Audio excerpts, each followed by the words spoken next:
CBS 6 Sports on the road live at the Siegel Center for a huge A-10 conference showdown between VCU and Dayton. It is Gold Rush night here at the Stew. Fans that will be here tonight to see this showdown will be wearing these T-shirts this evening to give the Rams a little more home court advantage.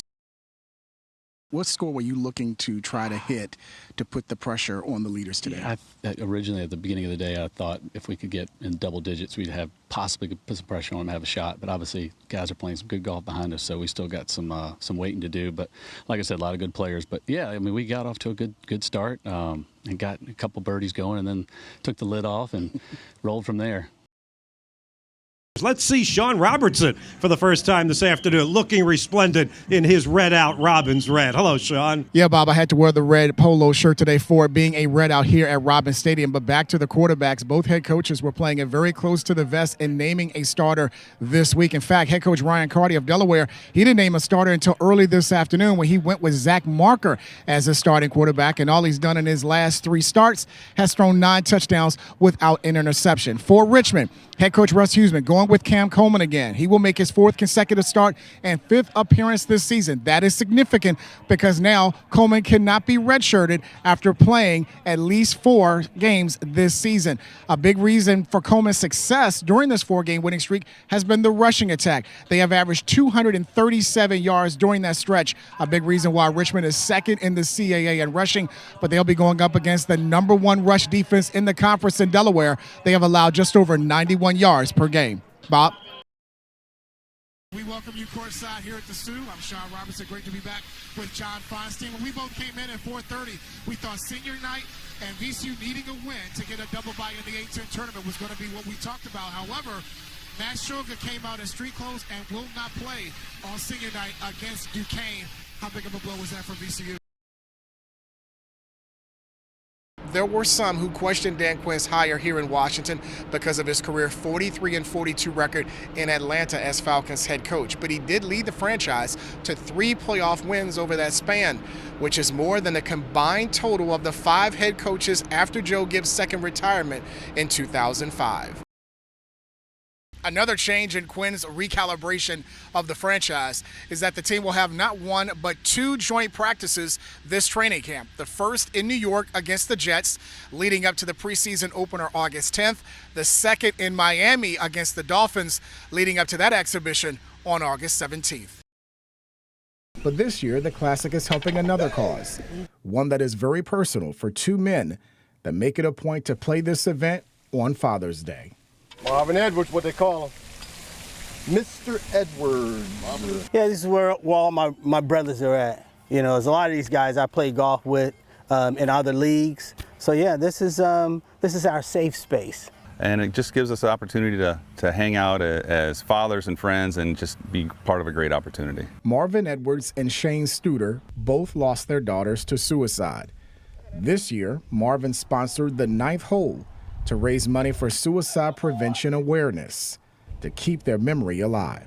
It touched me especially, you know, Bill and Anton being my neighbor. Anton introduced me to so many of the guys that I know. Nick, all these guys are good friends of mine. So, you know, it's a brotherly thing. We want to make sure everybody knows that it's there, it's real, and it just gives us the opportunity to spread the word, not only about my daughter Sophia, but the Walk in the Light Foundation and Marvin's daughter Ebony as well, so everybody can know that, hey, it affects everyone. Tony Bennett came to the hard realization that he doesn't fit in today's college basketball landscape. When I looked at myself and I realized I'm no longer the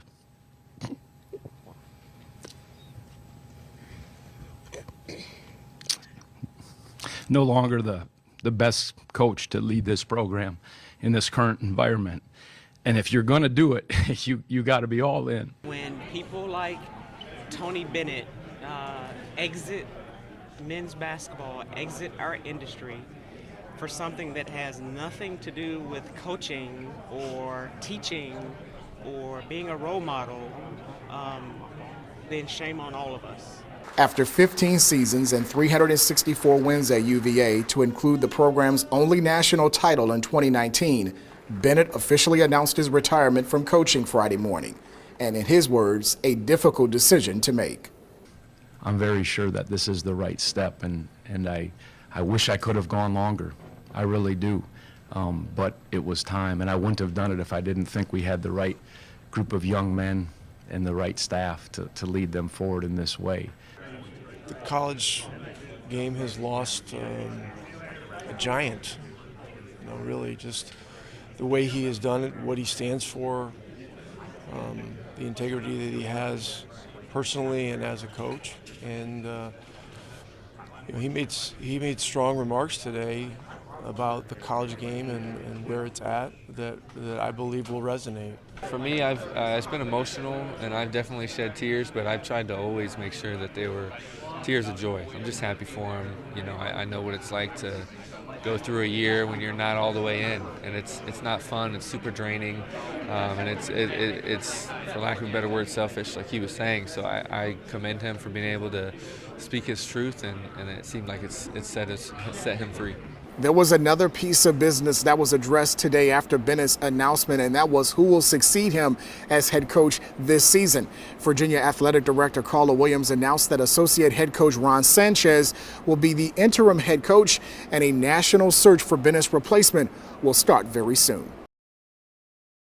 We begin this evening with the NFL. It goes without saying how much Jayden Daniels has changed how Washington is viewed this season. Another prime example was last night as their game against Atlanta was flexed into the standalone game on Sunday night.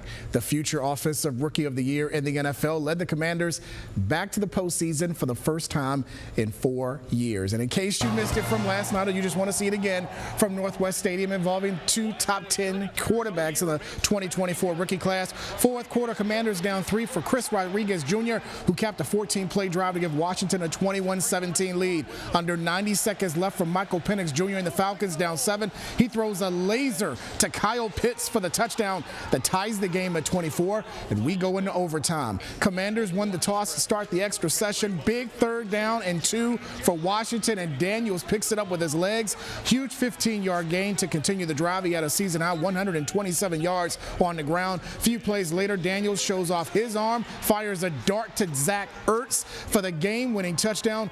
Daniels' 3rd TD pass of the night. Ertz caught 2 of them, the last of which trickled a $250,000 bonus in Washington's 30-24 overtime win for their first playoff berth since 2020. I really thought this was a real demonstration of their connection. It got hard, it got behind, and over the last couple weeks, there's been some moments like that, and they coined the term "our time," meaning that's a lock back in, that's a focus for that moment. And one of the things I admire so much about them is they're never out of the fight. Turning now to college hoops, Atlantic 10 play begins tomorrow for all 15 teams, including Richmond, who will be home against George Washington at 4 p.m. The Spiders, who won a share of the regular season title a year ago, are just 5-8 after Saturday's 75-57 defeat at the hands of Florida Gulf Coast. They have scored more than 75 points once against a Division I team all season and has allowed that many points in a game 5 times. Despite that, head coach Chris Mooney is not ready to make drastic changes.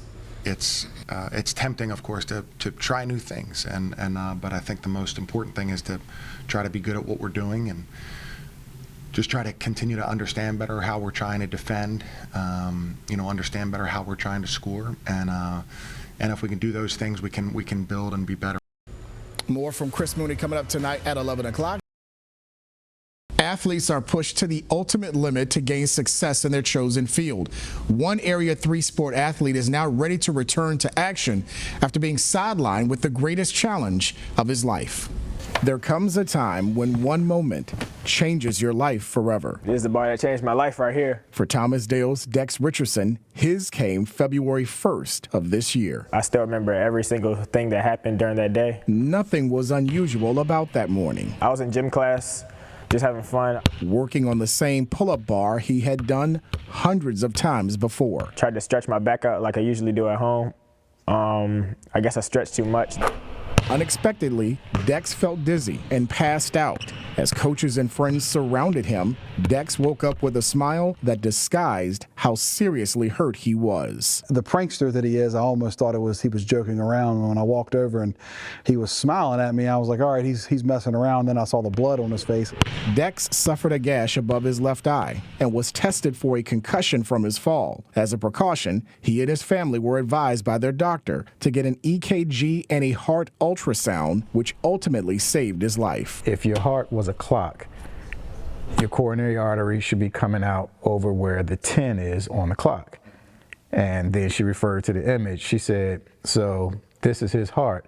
His coronary artery, which should be over on this side, is totally on the other side. So on that clock image, his coronary artery was coming out over between the 2 and the 3 area. Dex was diagnosed with an anomalous coronary artery, a congenital heart defect that could be fatal if detected late or not at all. Symptoms may include chest tightness, shortness of breath, and fainting, which was the only indication that something was wrong. I didn't even know what the condition was before this, so I didn't really think I had a condition.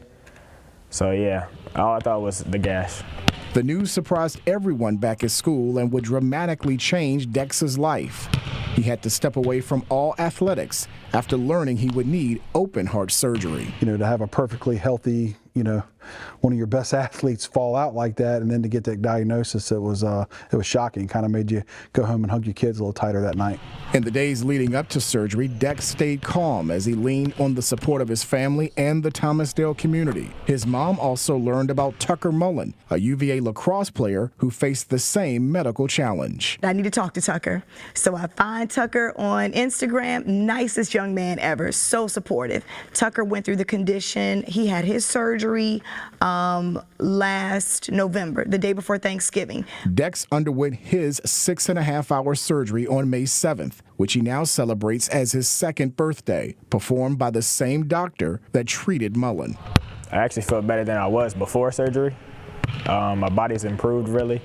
I feel like I'm getting stronger, better. The biggest thing I've seen was that maturity. Just the way he's handled the entire situation. Even in recovery, when the sedation was wearing off, when he was able to speak and was speaking coherently, I could see a difference. During his recovery, Dex can't participate in contact sports for 3 to 6 months. He hopes to be ready for the start of basketball season this winter, and his contribution with the football team already looks a little different. So basically, I work with like the DBs and the coaches. So it's really fun, really, actually. I get out there, have fun with them like I'm still playing. And I think other players look up to him because of him being able to do that. And like I said, a little bit different role for him, but at the same time still contributing as that positive influence we need in this building. While Dex continues his physical recovery, the question of why a relatively healthy high school athlete needing open heart surgery is something that's not going away. Dex and his family still wonder why this has happened to him. It may be so that they can help others avoid a similar situation. I want others to hear about this story so they can go get checked out, really, and really have another focus that your really heart is like really important for you.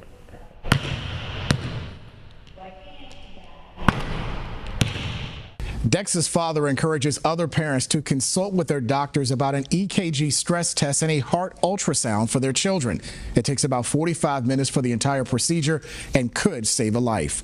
If you would like to nominate someone for us to profile, email us at beyondtheroster@WTVR.com.